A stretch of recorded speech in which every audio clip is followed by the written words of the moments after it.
Hello everybody, my name is Matthew Contra. And I'm Austin Adams. We have the evening news for you today. Keep your eyes open for 6-year-old Johnny Smith, who was abducted yesterday around 3 p.m.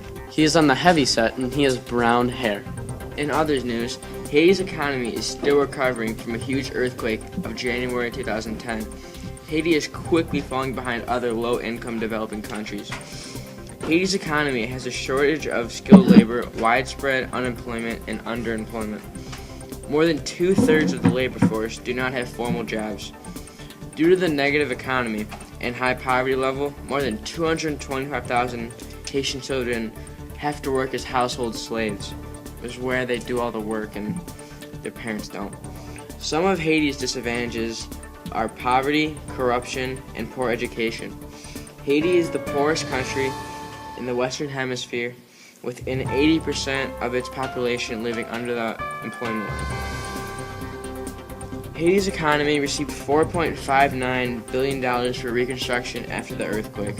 That's all I have to say today. Thanks, Matt. Now I have some news on an economic problem of the Caribbean. An economic problem of the Caribbean is unemployment. Globalization has contributed significantly to unemployment in the Caribbean. With the removal of trade barriers, some industries have not been able to compete globally. A high level of unemployment among the young people of the Caribbean may result in various social problems, as survival may depend on illegal activities. There are reasons for unemployment. Some reasons are multinational firms are closing down, there's a lack of investment to create new businesses, and there's lack of skills training. Now I have some other news on the Caribbean unemployment rate, and so. Youth unemployment has become a troubling feature of the Caribbean landscape. One of the consequences is that young persons in the region have been robbed of the relatively worry-free transition time between adolescence and adulthood. In effect, there is an abrupt curtailment of their age of innocence. Many of those who are employed are often deliberately exploited in what has become for employers a booming buyer's market. Now impressive and expensive. Academic qualifications are no longer a guarantee for good long-term employment prospects. There is no buffer between young minds and this harsh reality.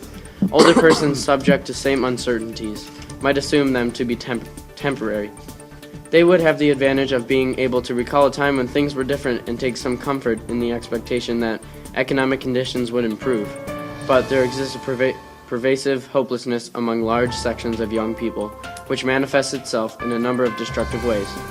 The spiraling crime, increased drug use, the high incidence of AIDS and other sexually transmitted diseases are some of the signs. All agree that something needs to be done. The question is, what? Caribbean youth of a generation ago went almost mindlessly into the jobs that were available at that time.